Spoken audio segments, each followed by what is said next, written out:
Hello students, good afternoon. हम passionate को discuss कर रहे हैं। तो फैशनेट में हमने पैकिंग एफिशिएंसी पढ़ी। पैकिंग एफिशिएंसी के साथ साथ हमने radius ratio, tetrahedral void, octahedral void पढ़े। आज हम पढ़ेंगे एक वेरी इंपॉर्टेंट टॉपिक। उससे पहले थोड़ी सी एक बात और बताते हैं। Relationship between nearest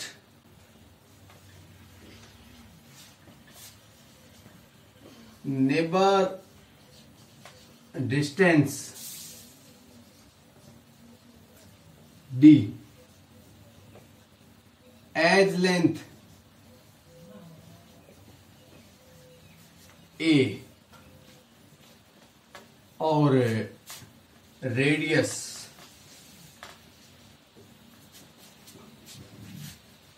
of the sphere, इनके बीच रिलेशनशिप को हम देखते हैं। क्या रिलेशनशिप आता है इन सभी के बीच, इसको हम डिस्कस करेंगे।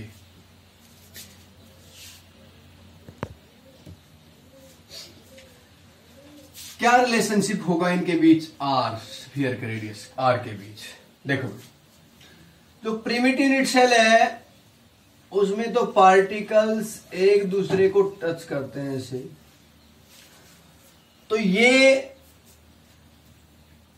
जो एज लेंथ है ए, ये और नियरेस्ट नेबर डिस्टेंस का मतलब क्या होता है? दो पड़ोसी एटम के बीच, सेंटर के बीच की दूरी, ये नियरेस्ट नेबर होती है। ये ऐसे है तो ये नियरेस्ट नेबर डिस्टेंस। तो यहां तो यही, यहां से लेके यहां तक की दूरी नियरेस्ट नेबर डिस्टेंस होगी और यहां से लेके यहां तक की दूरी एज लेंथ होगी। तो A is equal to D primitive में और R is equal to D, इसका हाफ, ये R हो गया। तो D/2 या A/2। ये देख लें एक बार, ये आ गया किसमें? प्रिमिटिव में। सिंपल क्यूबिक में। एफसीसी में आपको पता है एक पार्टिकल फेस पर होता है।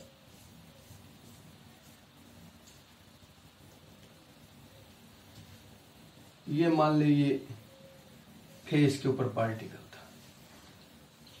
ये फेस डायगोनल, ये पार्टिकल और ये पार्टिकल ये टच करते हैं। तो ये मान ले हमने एसी लिया था। तो ये AC किसके बराबर थी? 4√2A के बराबर थी। निकाला था हमने √2A। अब AC तो ये इस प्रकार है भाई, 3 स्फीयर हैं, 1 2 3 स्फीयर हैं, ये बराबर दूरी पर। यहां से लेके ये दूरी और ये दूरी बराबर है। तो ये पूरी AC है। तो नियरेस्ट नेबर डिस्टेंस तो ये हुई ना। तो D बराबर है AC/2। तो यहां D बराबर है √2A/2 और R क्या होता है? D/2। भाई R तो ये डिस्टेंस होगी इसके नजदीक का, ये R हो गया, ये यहां तक R हो गया। तो √2A/2 इंटू 2 4। तो ये हो गया एफसीसी में। किसमें हो गया? एफसीसी में। बीसीसी में देखें, ये तो सिंपल क्यूबिक में ये आ गया एफसीसी में। अब बीसीसी में बॉडी सेंटर्ड में आपको पता है एक particle with in the body होता है। ये देखो, यहां बॉडी में होता है एक पार्टिकल। ये पार्टिकल सभी पार्टिकल्स को टच करता है, ये आपको पता है।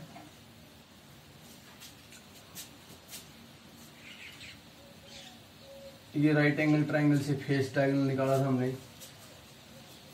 A D C B तो यहां से निकाला था हमने A D is equal to √3a by √3a sorry √3a।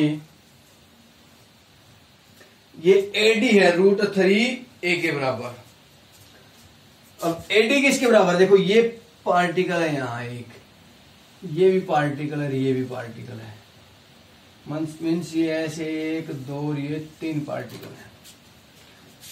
ये AD है, यहां से यहां तक की दूरी क्या है, A और D।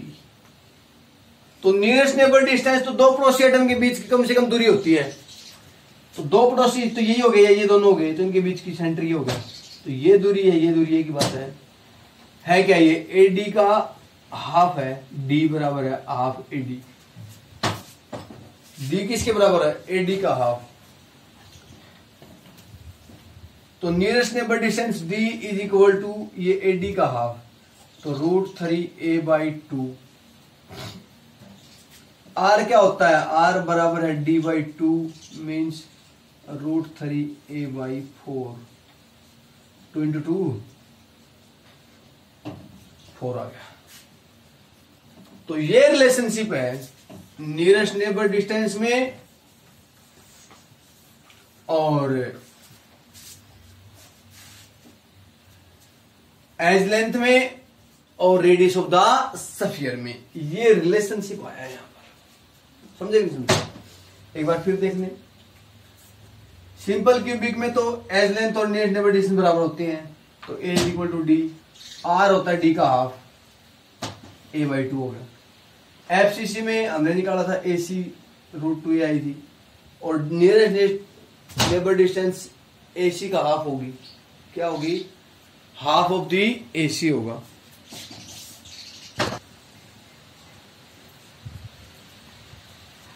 तो AC का हाफ, AC √2a है तो √2a का हाफ D हो गया। D R क्या होता है D by 2, √2a by 2 into 2 4 हो गया। BCC में AD निकाली थी √3a और DI है √3a बाई 2, तो R होगी D बाई 2। ये डायग्राम बना के पहले बता दिया आपको।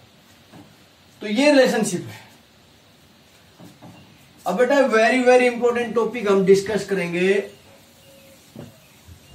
जिसके ऊपर बहुत ज्यादा टाइम पेपर में क्वेश्चन बनता है, ध्यान से समझ लेना। अब आगे हम डिस्कस करने जा रहे हैं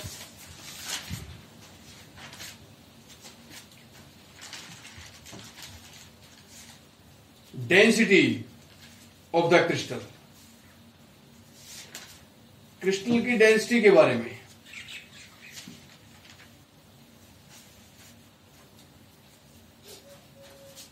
density for cubic crystal.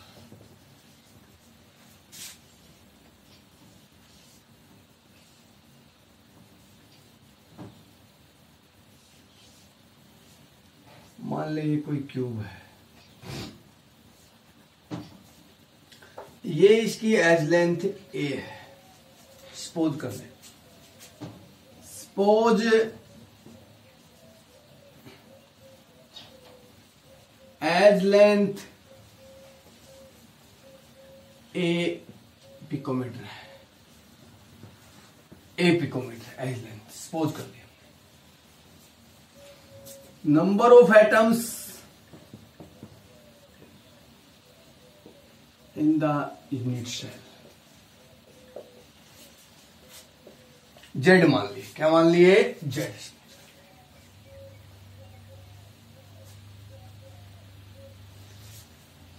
Density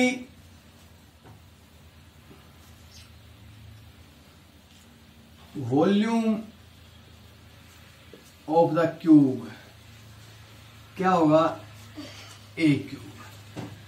यदि पिकोमीटर में है तो A क्यूब, सेंटीमीटर में बनाएंगे तो क्या होगा, A इंटू 10⁻⁻10 की cube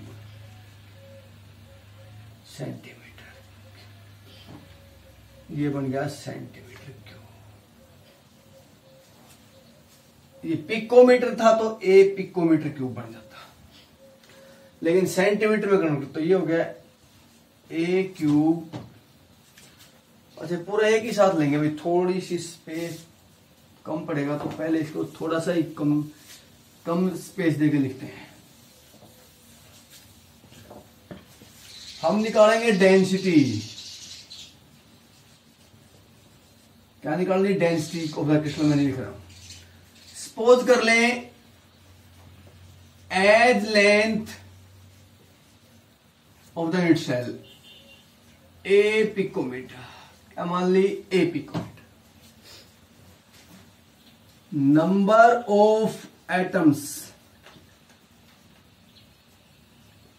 in unit cell Z मान लिए। तो वॉल्यूम ऑफ द क्यूब क्या होगा? Volume of the cube A cube. अब ए पिकोमीटर में है तो यही हो जाएगा। यदि सेंटीमीटर में करें इसको तो क्या होगा? A into 10⁻⁻10 centimetre cube. तो ये आया A cube into 10⁻30 centimetre cube. ये वॉल्यूम आ गया हमारे पास यूनिट सेल का। Density of the cube rho से दर्शाते हैं, रो। डेंसिटी किसके इक्वल है? डेंसिटी क्या होती है भाई? Mass upon volume. Mass of unit cell है भाई upon volume of unit cell. अब यहां मास ऑफ यूनिट सेल कर रहा हूं मैं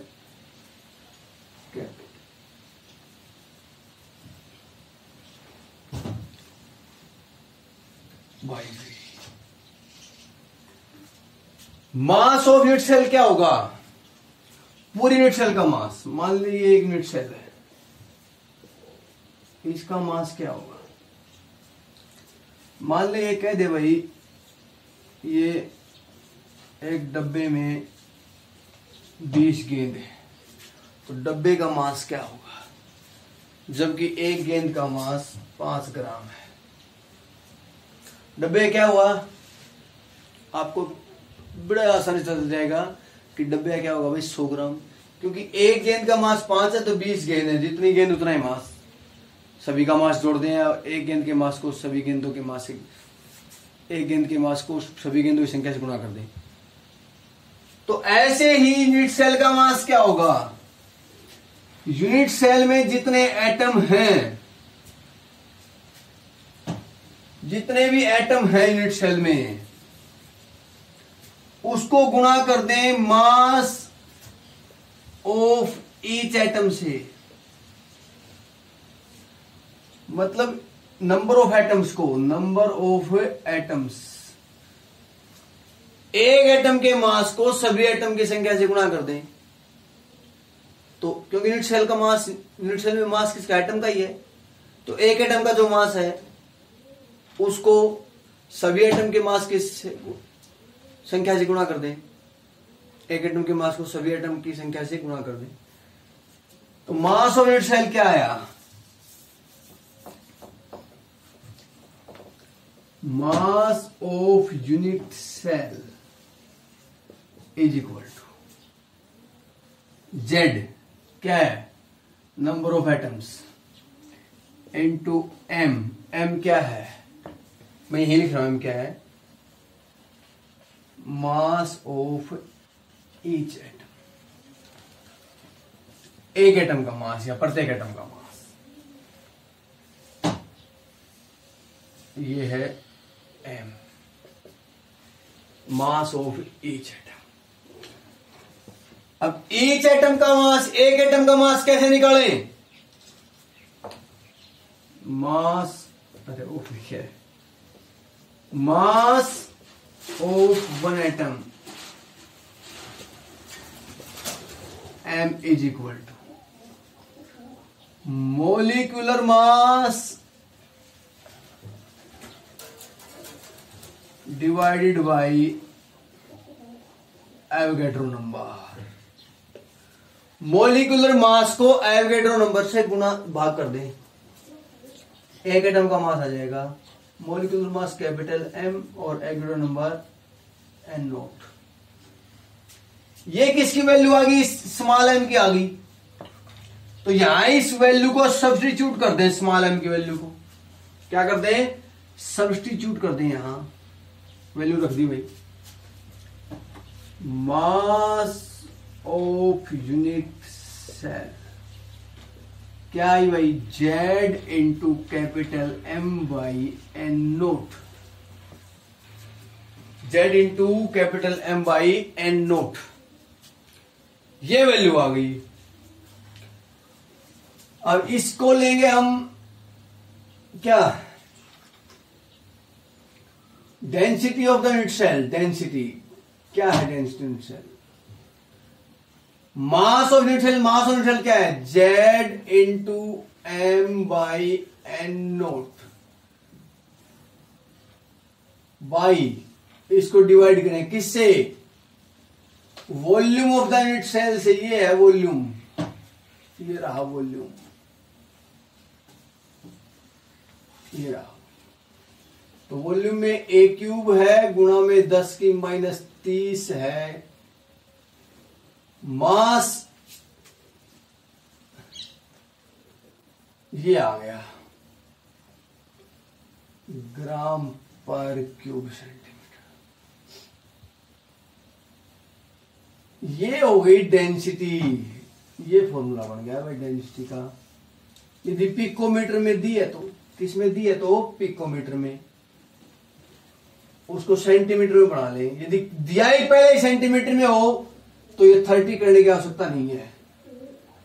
तो फिर यदि सेंटीमीटर में है तो डेंसिटी क्या आएगी? डेंसिटी बराबर है जेड इंटू एम वाई ए नोट इंटू ये।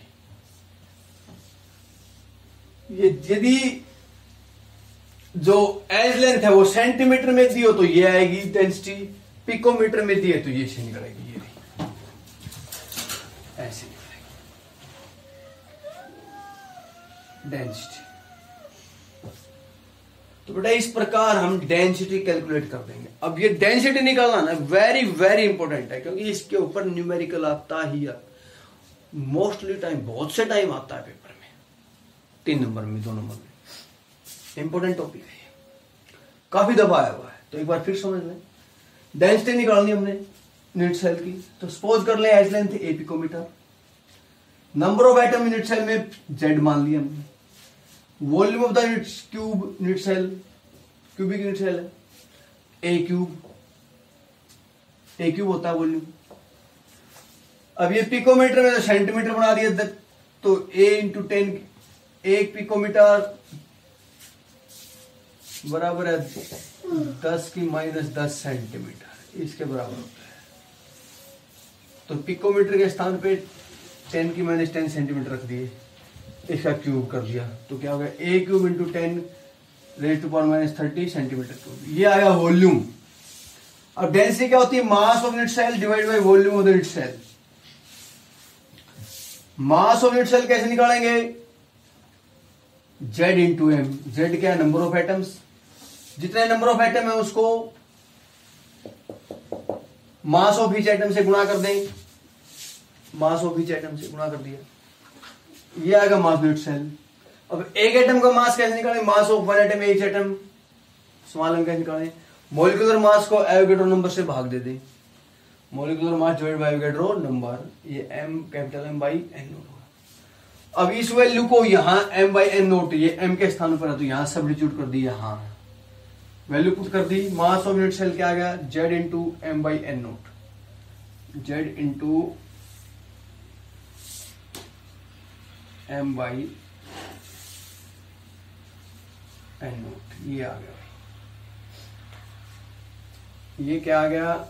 मास ऑफ ए यूनिट सेल आ गया।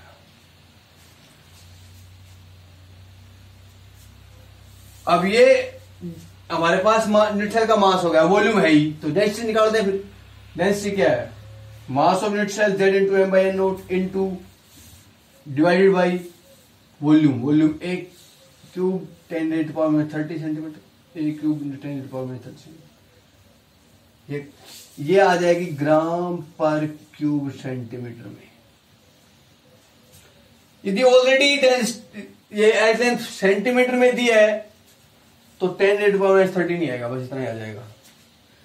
मीटर में किलोग्राम मीटर क्यूब में दिया तो इतना ही आ जाएगा, यूनिट बन जाएगा किलोग्राम मीटर क्यूब, SI में है तो, अदरवाइज ग्राम पर क्यूब सेंटीमीटर। तो ये बेटा आ गया हमारा डेंसिटी। इसके ऊपर न्यूमेरिकल बनता है, बड़े ध्यान से समझना है, करना है। टॉपिक वेरी इंपॉर्टेंट टॉपिक है,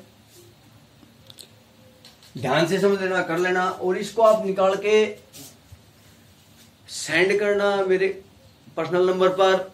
एक दूसरा, एनसीईआरटी एक्सरसाइज में कुछ न्यूमेरिकल है, इसके ऊपर 2-3 न्यूमेरिकल में सेंड करूंगा आपको, वो निकाल के दिखाने हैं। नहीं आते मैं करवाऊंगा, लेकिन मैं देखना चाहता हूं कि आप घर पर करते हैं या नहीं करते हैं। आज के लिए इतना ही, थैंक यू।